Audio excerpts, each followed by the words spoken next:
बोलिए सच्चिदानंद भगवान की जय। आइए, आज आप जन्माष्टमी का पर्व मना रहे हैं। भगवान कृष्ण की का जन्म दिवस पूरे भारतवर्ष में बड़ी धूमधाम से मनाया जा रहा है। भगवान ने दुष्टों को मारकर पृथ्वी का भार दूर किया, भक्तों को, संतों को, सज्जनों को सुखी किया। भगवान ने लीला की है और भगवान ने गीता का उपदेश दिया। आज भी भगवान को जो चाहते हैं भक्त, उनको भगवान दर्शन देते हैं। जैसे मीरा, सूर, कर्मा, कर्मेती, धना, जाट और भी बहुत सारे भक्तों को दर्शन दिए हैं। आज भी उनके लिए जो सब कुछ छोड़ छाड़ उनसे ही प्रेम करता है, उसको वह दर्शन देते हैं, उसको सद्मार्ग पर चलाते हैं, उसकी रक्षा करते हैं। वृंदावन में ऐसे हजारों संत हैं, भगवान नित्य उनको दर्शन देते हैं। आइए, आज हम ऐसे कृपालु दयालु भगवान का जन्म दिवस, प्राकट्य दिवस बड़े धूमधाम से मनाएं। द्वापर युग में भोजवंशी राजा उग्रसेन मथुरा में राज्य करते थे। उसके आतताई पुत्र कंस ने उन्हें गद्दी से उतार दिया और स्वयं मथुरा का राजा बन बैठा। कंस की एक बहन देवकी थी, जिसका विवाह वसुदेव नामक यदुवंशी बटेश्वर के राजकुमार से हुआ था। एक समय कंस अपनी बहन देवकी को उसकी ससुराल पहुंचाने जा रहा था। रास्ते में आकाशवाणी हुई, हे कंस, जिस देवकी को तू बड़े प्रेम से ले जा रहा है, उसी का अष्टम लाल तेरा काल होगा। तेरा काल इसी के गर्भ से उत्पन्न 8वां बालक तेरा वध करेगा। यह सुनकर कंस देवकी के केस पकड़ करके रथ से नीचे गिरा देता है और तलवार निकालकर के मारने के लिए उद्यत हो जाता है। वसुदेव जी ने समझाया, आप बड़े सूरवीर हैं, स्त्री पर हाथ नहीं उठाते सूरवीर, और आपकी बहन भी है और इस समय मंगल का समय भी है।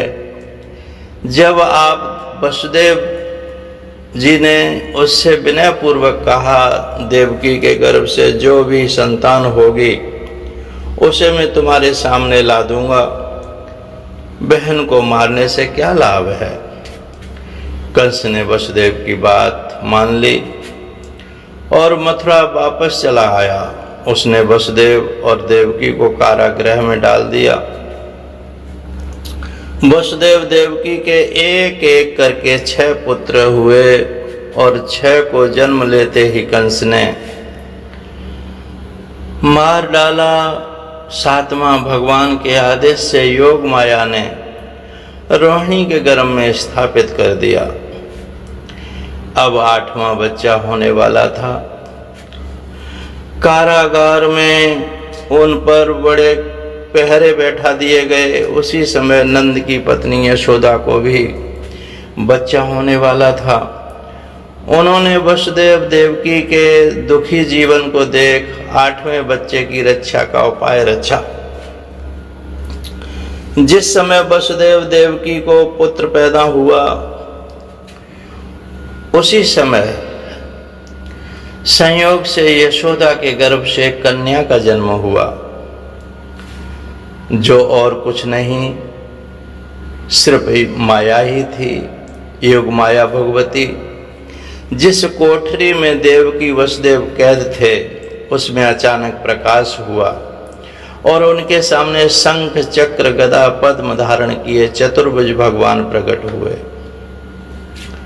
दोनों भगवान के चरणों में गिर पड़े। तब भगवान ने उनसे कहा, अब मैं पुनः नवजात शिशु का रूप धारण कर लेता हूं। तुम मुझे इसी समय अपने मित्र नंद जी के घर गोकुल में भेजाओ और उनके यहाँ जो कन्या जन्मी है उसे लाकर कंस के हवाले कर दो।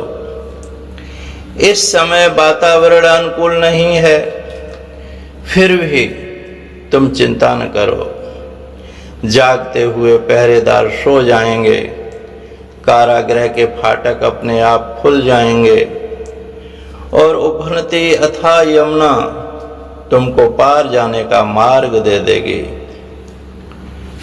उसी समय वसुदेव नवजात शिशु रूप श्री कृष्ण को सूप में रखकर कारागृह से निकल पड़े और अथाह यमुना को पार कर नंद जी के घर पहुंचे। वहां उन्होंने नवजात शिशु को यशोदा के साथ सुला दिया और कन्या को लेकर मथुरा आ गए। कारागृह के फाटक पूर्ववत बंद हो गए। अब कंस को सूचना मिली कि वसुदेव देवकी को बच्चा पैदा हुआ है। उसने बंदी गृह में जाकर देवकी के हाथ से नवजात कन्या को छीनकर पृथ्वी पर पटक देना चाहा, परंतु वह कन्या आकाश में उड़ गई और वहां से कहा, अरे मूर्ख, तू मुझे मारने से क्या होगा और मुझे मारना चाहता है? तुझे मारने वाला तो ब्रज में पैदा हो चुका है, वह जल्द ही तुझे तेरे पापों का दंड देगा। यह भगवान कृष्ण के जन्म की कथा है। कृष्ण जन्माष्टमी की आप सबको बहुत बहुत बधाई।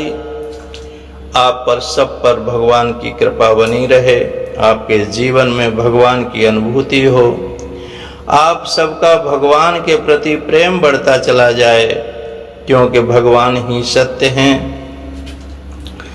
जो कुछ भी दिखाई देता है वह सब असत्य है, टिकने वाला नहीं है, तुम्हारे हाथ से निरंतर चला जा रहा है।